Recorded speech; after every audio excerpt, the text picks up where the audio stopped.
5, 4, 3, 2, 1.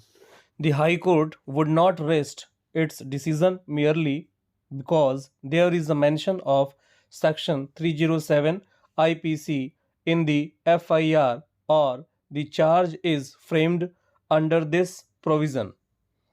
It would be open to the High Court to examine as to whether incorporation of Section 307 IPC is there for the sake of it or the prosecution has collected sufficient evidence which, if proved, would lead to proving the charge under Section 307 IPC. For this purpose, it would be open to the High Court to go by the nature of injury sustained, whether such injury is inflicted on the vital, delicate parts of the body, nature of weapons used, etc.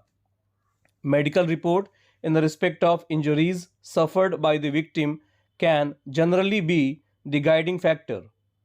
On the basis of this prima facie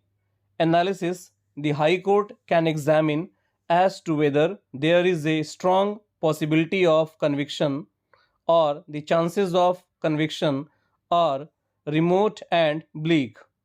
In the former case, it can refuse to accept the settlement and quash the criminal proceedings, whereas in the latter case, it would be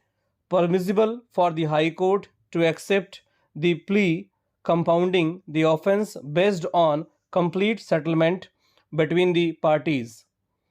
At this stage, the court can also be swayed by the fact that the settlement between the parties is going to result in harmony between them, which may improve their future relationship. While deciding whether to exercise its power under Section 482 of the Code or not, timings of settlement play a crucial role.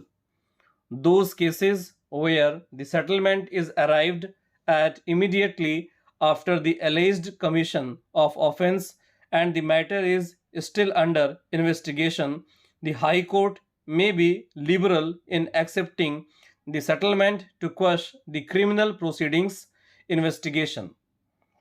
It is because of the reason that at this stage the investigation is still on and even the charge sheet has not been filed.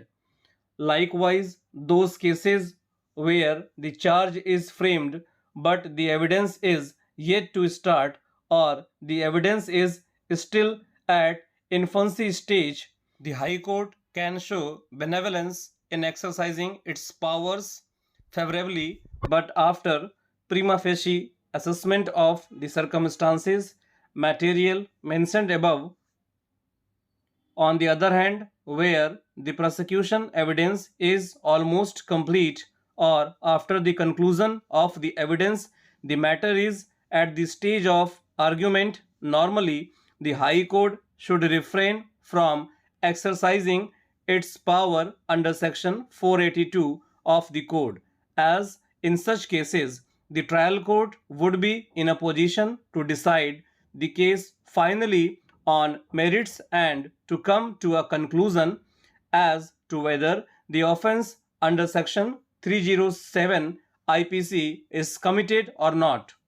Similarly, in those cases where the conviction is already recorded by the trial court and the matter is at the appellate stage before the High Court, mere compromise between the parties would not be a ground to accept the same, resulting in acquittal of the offender who has already been convicted by the trial court.